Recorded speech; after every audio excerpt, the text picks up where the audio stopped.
Chapter 5 Spirits in Action. About 2 or 3 weeks after visiting the worship room, I had another opportunity to discuss Satan and his angels with the high priest. When I mentioned to him that I had expected to meet a group of tough-looking characters, he smiled and chuckled a little.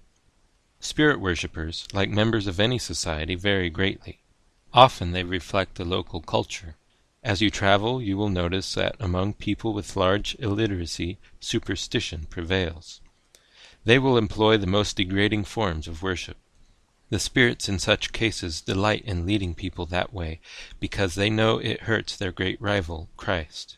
He claimed that he would draw all men to himself, but the spirits have proven him wrong over the centuries, innumerable times. Millions upon millions have gone to the grave without so much as having ever heard of his name, much less believing in him. As the priest talked, he rose from his desk chair and began pacing the floor. He folded his hands behind his back and kept staring at the floor, occasionally glancing up at me. As for us here in Montreal, we find ourselves, in a way, at the brighter end of the spectrum. Nature has invested us with mental faculties far above those of the millions inhabiting this area. That is why the Master has gone out of his way to acquaint us with the reality of things in the spirit world. He has a special work for each one of us. And stop looking at me as if you don't believe me. Undoubtedly, my face had shown my shock at what he had said so far. Pardon me if I have offended in any way, I told him. I do believe what you have said, but I have much to learn about the Master's will. All I have witnessed here in your house of worship is so new and different from what I was brought up to believe. I didn't mean to snap at you, believe me, he replied, and you have not offended me. It's just that at times I take things probably too seriously. I was not boasting in the way I talked about our people here in Montreal. The Master explained that to me personally. By then he had sat back down in his desk chair, lit a cigar, and was puffing away. As for you and your friend Roland, it was revealed to me a year ago that I would meet you here in our house of worship, but I had forgotten all about it. And as I mentioned to you a while back, I was relaxing in a hotel suite in Chicago when a chief counselor appeared to me, refreshed my memory about you, and told me to get on the phone immediately to the person I had left in charge while I was away. He was about to wreck all the work that the spirits had done to put you in touch with us. I telephoned the man at once, and before I had time to say anything, he mentioned that George had asked for the permission to have you and your friend attend a praise session, and that he had refused him the privilege. Of course I informed him of the chief counselor's wishes. Then I called George to tell him that it would be a pleasure to have you with us. As you can see, the Master thinks a lot of each one of us, so stop underestimating yourself. After returning to my residence that evening, I experienced another almost sleepless night. The conversation with the priest kept running through my mind. One particular evening, my friend Roland had to work overtime at his job and didn't have opportunity to reach me by phone before I left for the meeting. While riding the streetcar home, he figured that if he went directly to the meeting place, he probably wouldn't be too late. He decided to transfer at the intersection of St. Catherine Street and St. Laurent Boulevard, and there telephone me at the house of worship. But he had left the phone number at home. If only he could remember its address, he could then get the number from the information operator. So he pulled out a small notebook he had in his pocket and his pen, but try as he might, he could not visualize the number he had seen so many times on the building. However, to his great surprise, as he whispered to himself, "I wish the spirits would help me," some invisible force moved the pen in his hand, writing not only the number of the house, but the name of the street in beautiful script. He felt quite delighted over his accomplishment, until the operator told him that the phone number was unlisted. About that same time, George and I wondered what had happened to our friend. Then George got an idea. "Let's get Gerard the clairvoyant to locate Roland," he suggested. After a few words of incantation, Gerard closed his eyes, placed his fingers on his temples, and said, "I see Roland having just entered the United Cigar Store at the corner of St. Catherine Street and St. Laurent Boulevard. Now he is talking to the telephone operator. He wants our phone number, but is being told that it is unlisted. I will, by the help of my familiar spirit, transfer a thought to him. Ah, he has it. He's dialing George. Be ready to answer, as he will be asking for you." George started toward the phone across the room. On the first ring, someone picked up the receiver, and after saying hello, told George the call was for him. When Roland arrived, he was delighted over his experience with the spirits. He showed us that beautiful writing on the paper and said, "I'm going to frame it. I have never seen such beautiful freehand writing in my life." Then, turning to the priest, he asked, "I wonder, why didn't the spirit give me the phone number as well as the address?" "You did not ask the spirit for it," the man replied. "According to thy faith be it done unto thee. The experience you have had this evening is child's play in comparison with what the gods have in mind for you two gentlemen. But you have to exercise faith in the spirits and expect great things from them. What you need is to witness the spirits' power and intelligence at work a few times. Then I believe you will be able to exercise a sufficient amount of faith so they will be able to aid you in greater ways." Perhaps 2 or 3 weeks later, when Roland and I entered that lovely residence, the Satanist priest greeted us, and then added this announcement: "This evening you are going to witness a most interesting séance. An old acquaintance of mine is visiting your city. A prominent professor of history, historian in the fullest sense of the word, he has been affiliated with some of the leading French universities. His knowledge of fascinating details of history has made him outstanding in his field, or I should say the spirits have made him great. They have supplied him with many unknown facts of history.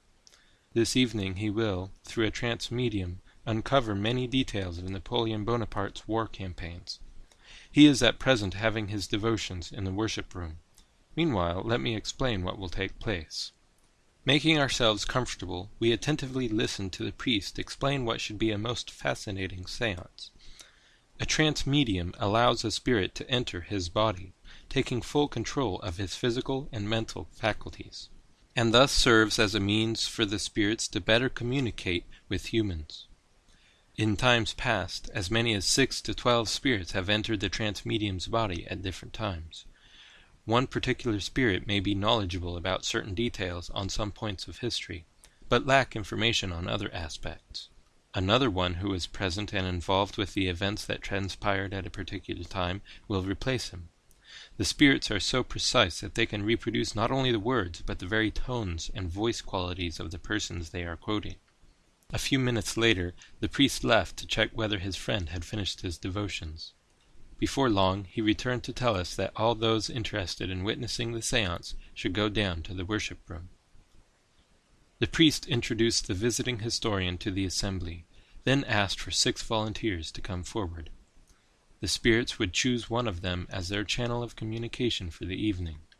The 6 individuals stood before the priest, who invoked the gods to manifest their great powers to us by having the spirits who had directed and assisted Napoleon Bonaparte in his military campaigns reveal the details requested by the visiting historian. While the priest was performing a short ritual, a spirit entered the body of one of the men and began to talk. The voice had a Parisian French accent and a tone that commanded attention. The spirit informed us that he was a chief counselor, specializing in military matters and having jurisdiction over legions of spirits. Since the subject was very complex, he would need 2 others of the remaining 5 men as spirit channels. The 2 individuals kind of shivered a bit, their eyes closed, and the spirit suggested that they be addressed as Rémy and Alphonse. The eyes of the man possessed by the chief counselor remained open but never moved, nor did his eyelids blink for a period of about 45 minutes. The priest turned to the historian and said, "The gods are honoring your requests." The visitor stood up with a clipboard and pen. First he flattered the spirits, acknowledging that they had in times past given him information that made him one of the greatest in his field of learning. He conversed with the spirits for a few minutes, addressing them as Lord Rémy, Lord Alphonse, and Lord Counselor. Then he asked question after question, and without hesitation the answers came. At one point the interview referred to a certain conversation between Napoleon and one of his commanding officers. The chief counselor stated that it would be preferable for Alphonse and Rémy to reproduce the dialogue that took place between the 2 men for the sake of accuracy.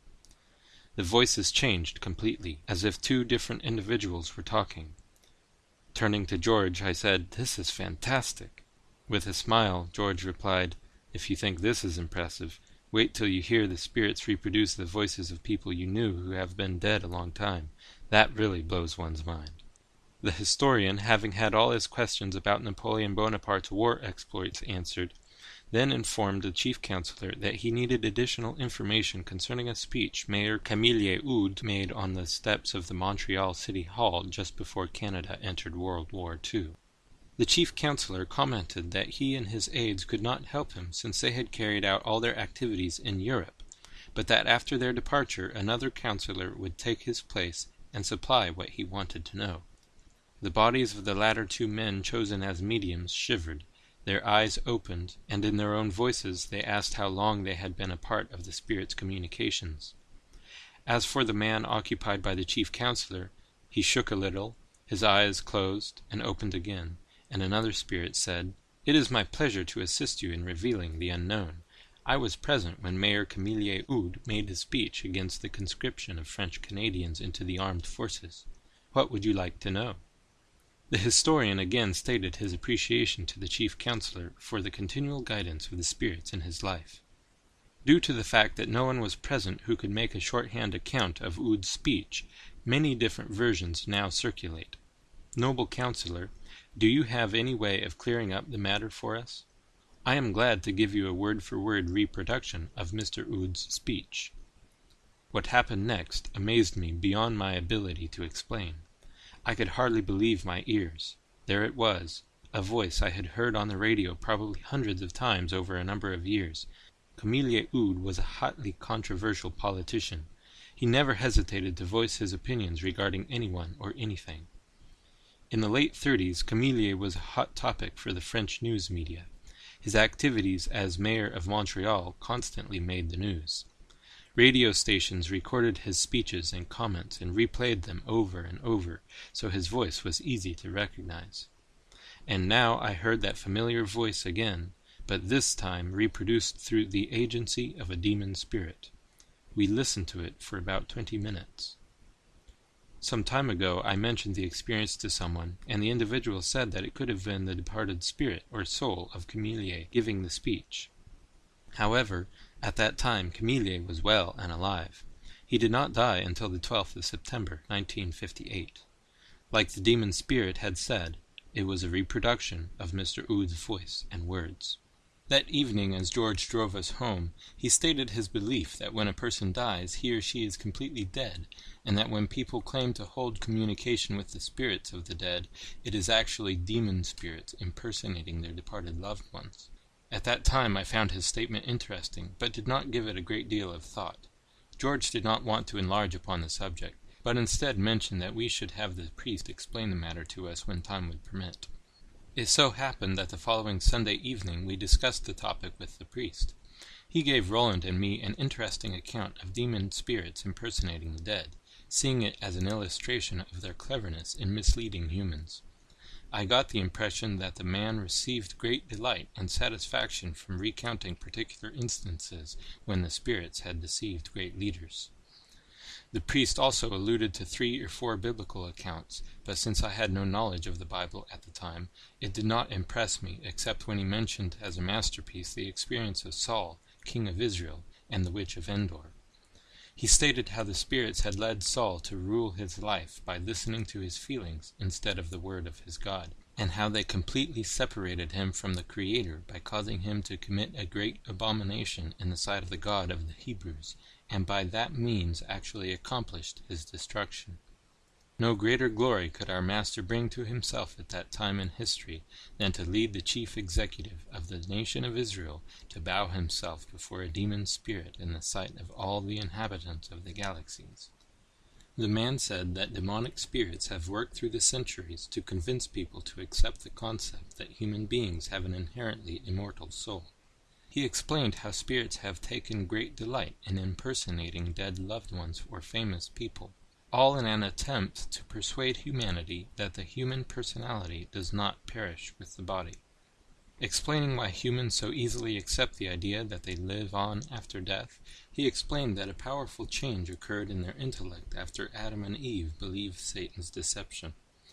Distrust and unbelief toward the Creator became part of their nature, he said. On the other hand, it became part of their mental fiber to respond to the voice of our Master and his spirit associates. The priest surprised my friend and me when he declared that a belief in life after death was a form of idolatry through necromancy.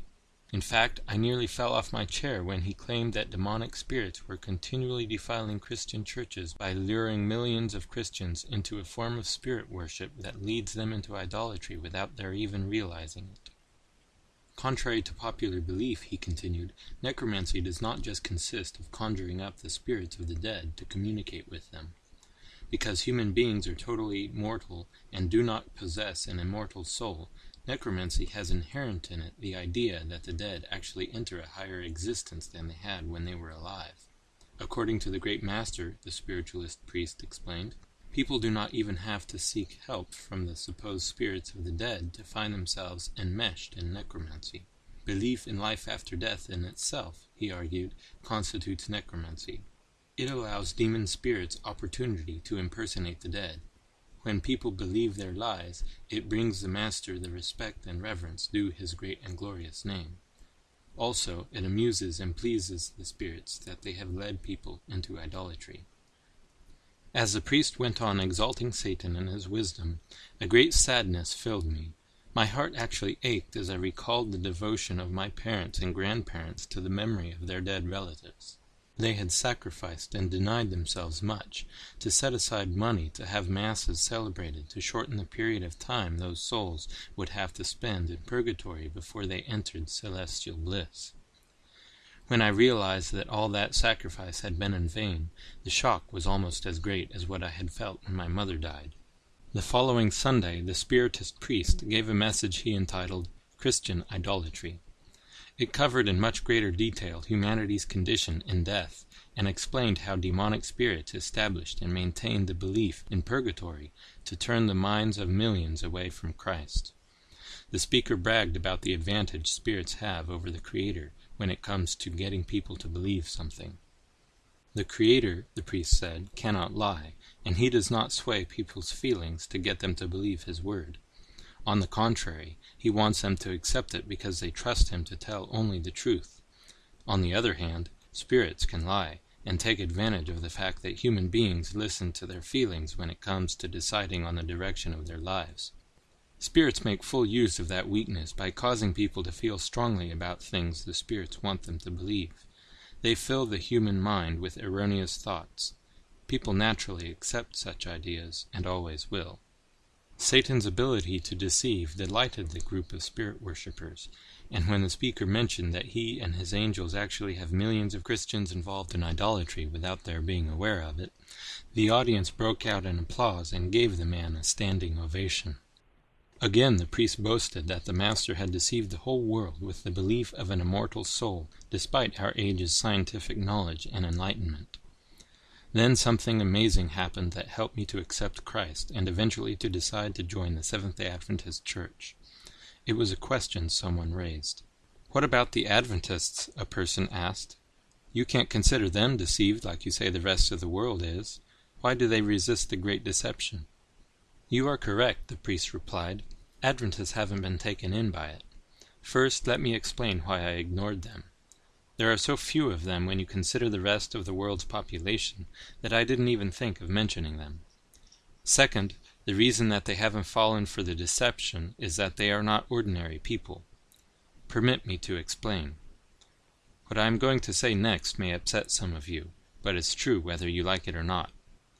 The fact that Adventists celebrate the biblical Sabbath of creation makes it impossible for the spirits to deceive them.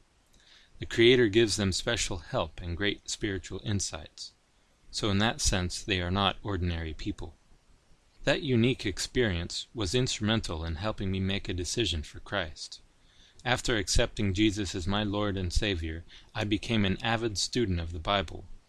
As a former Spiritist, I felt that I should thoroughly acquaint myself with the Word of God, so that I could help others with the question of Spiritism.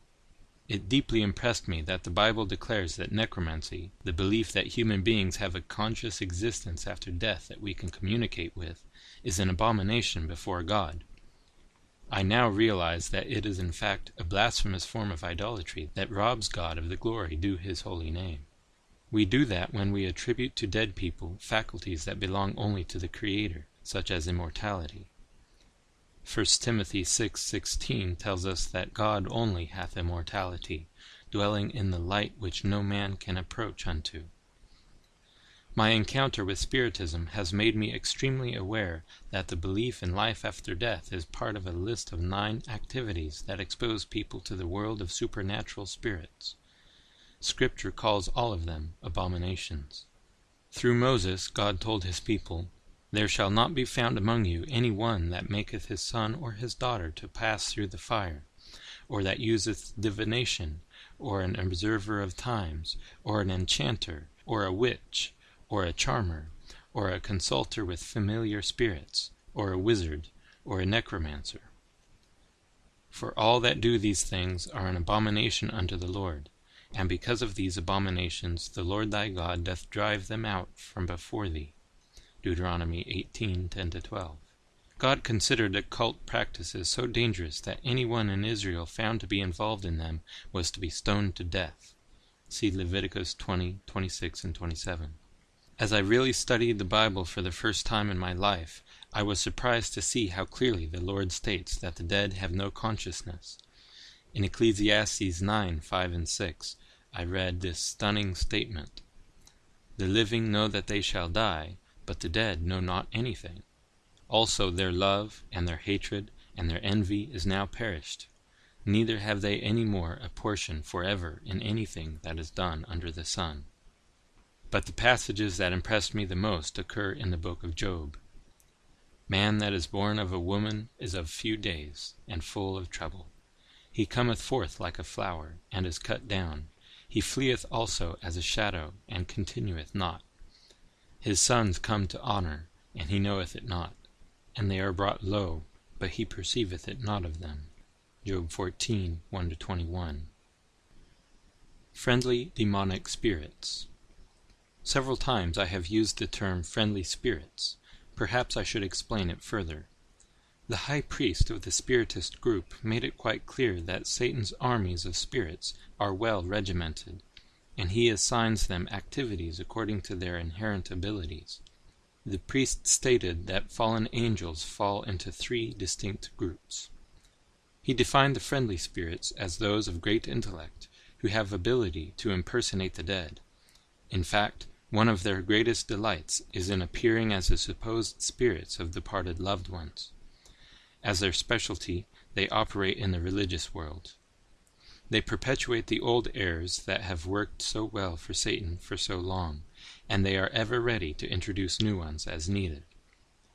The warriors, he said, concentrate on sowing discord in families and misunderstanding between friends, relatives, and neighbors.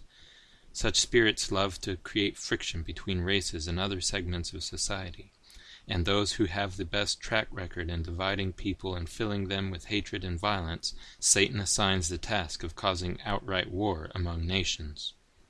The oppressors, the Spiritist leader explained, are a unique group in that they find delight only in producing misery and destruction among the human race. They suffered some kind of mental breakdown when our great master and his spirit associates were misunderstood and driven to this planet, and they have never recovered from the ordeal. Hating the Creator bitterly, they feel that the only way to get even with him is to wreck the lives of those created in his image. A few months later, what he told Roland and me that night had a major role in my decision to break away from demon worship.